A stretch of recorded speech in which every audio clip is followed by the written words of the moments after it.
It's time for another one of my Shauna shortcuts. In part 4 of using the abacus, I've moved on from the colorful one that I love for kids who are learning to count through 100. And I've moved to this abacus that I love for kids who are learning basic math facts as well as adding through 20 and filling up that 10 frame.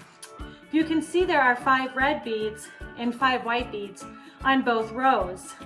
I like this because when our kids are learning the basic math facts like 4 plus 3, they can move over those 4 beads, then 3, but when they put them together, instead of having to count each individual bead to get 7, they see that we have 5, 6, 7, which also gives them that second math fact of 5 plus 2, which I really like.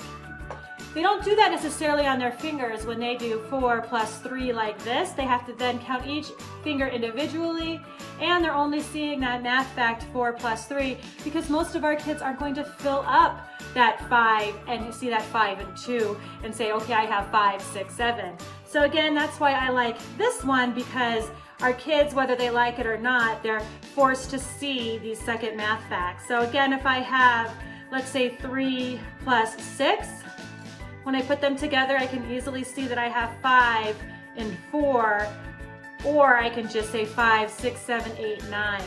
So again, I just really like this abacus because of the color coordinating for learning those basic math facts. I also like this for learning partners of 10 and solidifying that as well. If I get this abacus out and play a game with my kids and I say, okay, well, who's 2's partner? They can very easily and quickly see that it's 8.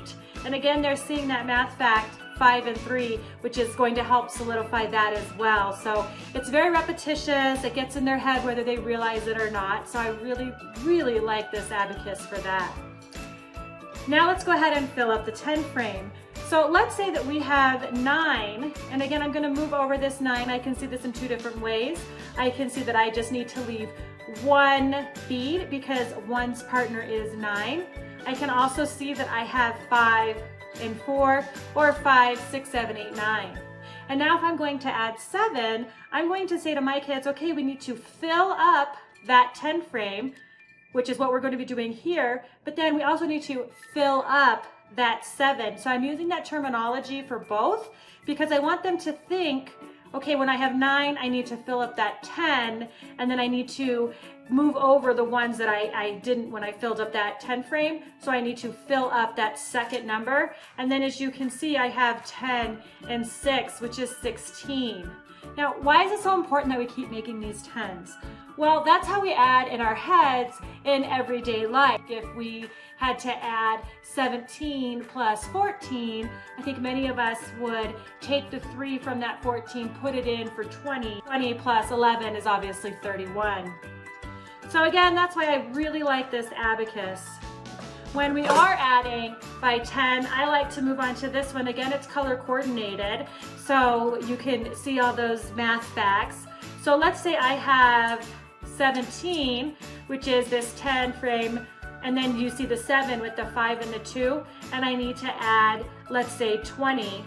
I can move over 2 tens units, and right now we're giving our kids the introduction into those 10 units, which they're going to need as they get older.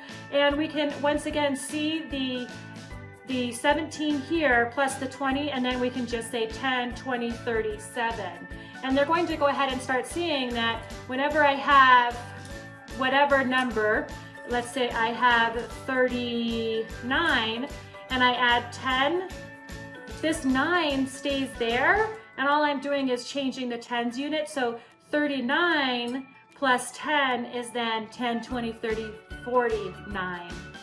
So I hope you really enjoyed this lesson on the abacus. If you did, please make sure to give me a thumbs up. Let other parents know that these shortcuts work, and make sure to subscribe so that you don't miss out on any future videos on the abacus, study skills, and my new upcoming video, which is going to be on how to more effectively help your kids with their homework.